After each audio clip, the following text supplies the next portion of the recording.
Chapter 31 Pagkuha ni Benji kay Gab. Lumipas ilang araw ay nalaman ni Benji na may girlfriend na si Gabi. Kahit wala pa isang taon namatay si Angela nang nalaman ni Benji yon ginawa ni Gabi ay nagalit siya dito dahil ni hindi man respeto ni Gabi yun yumangon niya kapatid ng si Angela at sarili nito ang iniisip kaya na desisyon ni Benji. Kunin na niya ang pamangkin niya si Gaeb dahil feeling ni Benji ay pinababayaan ni Gabi si Gaeb dahil sa babae nito. Sa bahay ni Gabi ipag-impake ni Benji sa mga maid ang mga gamit ni Gaeb. Dahil ngayon araw ay kukunin niya si Gaeb kay Gabi at wala siya pakialam kung magalit si Gabi sa kanya, basta ilayo niya yun pamangkin niya sa pababaya ama katulad ni Gabi. Lumipas ilang minuto ay umuwi si Gabi sa bahay niya at hindi pa siya nakababa sa kotse niya ay nakita niya si Benji, buhat-buhat nito ang anak niya papunta sa kotse nito. Agad bumaba si Gabi sa kotse at lumapit kay Benji at habang si Benji ay ipaupo niya si Gaeb sa baby car seat. Benji, where are you taking Gaeb? And why didn't you tell me you were taking my son out?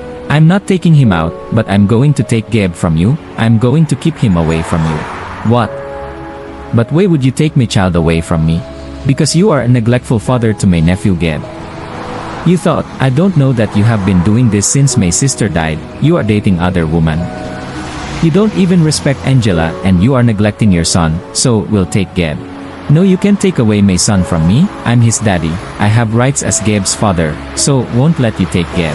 Sabay papasok sana si Gabi sa kotse ni Benji para kunin si Gaeb palabas ng kotse. Kaso pigilan siya ni Benji, kunin ang anak niya at sinapak ni Benji si Gabi na tumba si Gabi sa pakakasapak sa kanya ni Benji. Tapos sumakay na si Benji sa kotse nito at umalis dala yun bata habang si Gabi ay nasaktan hindi dahil sa sinapak siya ni Benji, kundi dahil ilayo sa kanya anak niya tanging ang anak niya na lang kumukuha ng lakas loob para mabuhay pa sa kabila ng pagkamatay ni Angela, tapos kukunin pa yun, walahiyang niya bayaw si Benji ang iniisip ni Gabi ngayon ay baka nakakarma na siya dahil sa hindi niya panindigan ang anak niya kay Kat pati man anak niya kay Angela ay ilayo sa kanya. Nag-realize ni Gabi mali yun ginawa niya sa ina ng magiging anak niya, kaya na desisyon siya itama niya ang lahat pagkakamali niya at ayusin ang buhay niya bago pa niya kunin si Gaeb mula kay Benji at magkikipag-usap na siya kay Kat tungkol sa magiging anak nila.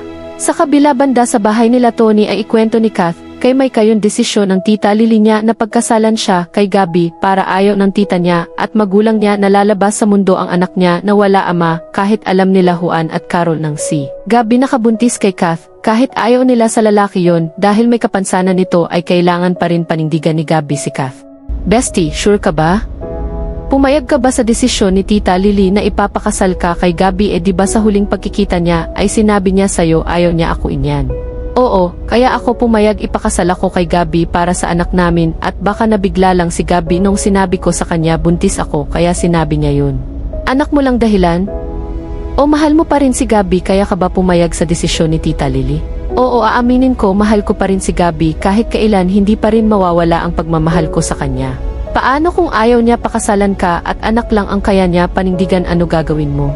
Hindi sumagot si Kat sa tanong ni Maika at oo maari nga ganun mangyari ang anak lang nila kaya pananagutan ni Gabi at di siya pakasalan nito, hindi pa alam ni Kat gagawin pag dumating ng pagkakataon yon. Kinabukasan sa restaurant nakakatapos lang kausapin ni Gabi yun abogado niya sa video call at itanong niya lang man tungkol sa ano gagawin niya upang mabawi yun anak niya sa bayaw niya at dapat nga ba magkasuon niya si Benji sa pagkuha nito kay Gaeb. Pagkatapos ng ilang minuto habang nagtatrabaho si Gabi sa opisina ay bigla pumasok si Tony kasama ang nanay nito ng si Lily at lalo na si Kath agad lumilingon si Gabi sa tatlo babae at nagulat siya nang makita niya mga nito. Sir Gabi, pwede ba tayo mag-usap tungkol sa ginawa mo sa pamangkin ko? Agad tumayo si Gabi sa upuan niya at lumapit siya kanila Kath. I'm sorry po tita, alam ko na buntis ko po si Kath at saka na-realize ko mali ginawa ko nang pinagdududahan ko po yon kung ako ang ama yon pinagbubuntis niya at pananagutan ko po sila. Kung ganun ay pakasalan mo si Kath dahil ayoko maging disgrasyada ito pamangkin ko.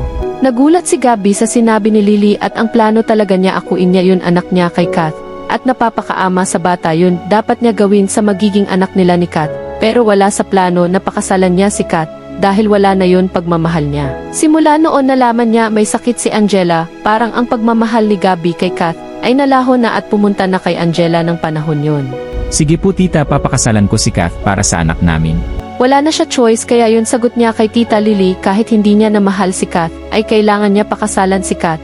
Dahil baka magalit sa kanya buong pamilya Reyes kapag di niya pakasalan si Kath at habang si Kath ay hindi alam kung ano. Nararamdaman niya sa oras yon kung matutuwa ba siya o matataka sa sinabi ni Gabby dahil nakikita niya sa mata ni Gabby ay hindi nito sure sa sinabi ni Gabby sa kanila at kahit mahal niya. Si Gabby ay nararamdaman ni Kath wala na feelings ni Gabby sa kanya. Sa kabila banda sa grocery habang tinitingnan ni Benji yung shelf ng mga milk dahil namimil siya ng gatas ni Gaeb at iba mga pagkain ng bata pero di alam ni Benji kung ano brand ng gatas ni Gaeb kaya di niya alam kung ano kukunin niya gatas para sa pamangkin niya dahil first time ni Benji namili ng mga pagkain o mga gamit ng bata dahil wala pa siya anak kahit 38 years old na siya nahihirapan man siya sa papili yun.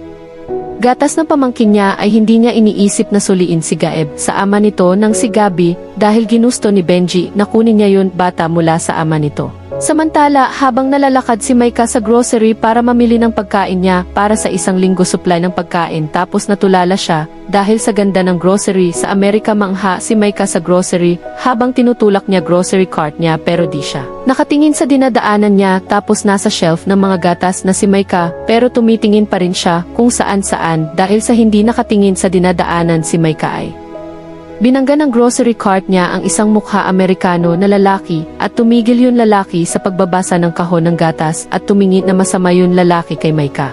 Hey miss, are you blind? Why don't you look where you're going? Next time watch where you're going so you don't bump into other people. Sabay hawak sa bewang niya agad na tauhan si Maika nang nagsalita si Benji at agad binitawan ni Maika yun grocery cart niya at lumapit siya kay Benji. Sir, I'm sorry, I accidentally bumped you. I'm new here. I was amazed at the grocery store, so didn't see you. I don't care if you're new or have been here in the States for a long time, you should use your brain and eyes. So you don't bother other people. Sabay kuha niya yung grocery basket niya at umalis na si Benji sa milk area habang si Maika ay nainis na rin kay Benji. Gwapo sana ng afam yon kaso masungit lang. Lumipas ng ilang oras ay napaiwan si Kath sa restaurant dahil gusto niya kausapin si Gabby at tanungin kung bakit nito pumayag sa desisyon ng Tita Lily niya na pakasalan siya nito. Sa opisina ni Gabby paglabas nila Tony at Lily sa opisina ni Gabby ay agad lumapit si Kath kay Gabby at habang si Gabby kumuha ng alak sa kabinet ng alak katabi ng lamesa niya tapos uminom si Gabby ng isang baso ng alak tapos bigla nagsalita si Kath. Sa likod niya, bakit Gabby? Agad lumingon si Gabby kay Kath. Ano bakit? Bakit ka pumayag sa sinabi ni tita na pakasalan mo ako? Yun ba? Kath kaya ako pumayag pakasalan ka dahil na-guilty ako sa pagduda ko tungkol sa baby natin at saka ayoko magaya siya sa akin na lumaki na wala ama. Pero paano naman si Kara? Di ba kayo na? So paano siya? Look Kath, ang relationship namin ni Kara is fuck buddy lang at saka yun sa atin wag ka mag-expect kung may feelings pa ako sa'yo kaya kita papakasalan ginawa ko lang ito para sa baby natin okay? Okay, anyway kamusta na si Gaeb? Matagal ko na di makikita bata yon. Yun na problema ko ngayon. Bakit? Ano nangyari kay Gaeb? Kinuha ni Benji si Gaeb dahil sa akala niya pinababayaan ko yun anak ko kaya kinuha niya si Gaeb. Nagulat si Kath sa sinabi ni Gabby tungkol kay Gaeb. Mababawi pa kaya ni Gabby si Gaeb kay Benji? Abangan ang huling 5 kabanata. Kung nagustuhan ang chapter natin ngayong linggo na to, huwag niyo malimutan mag-like at mag-subscribe na sa Miss V. And thanks for watching at meron na rin ako TikTok please follow niyo naman TikTok ko, nasa baba yung link.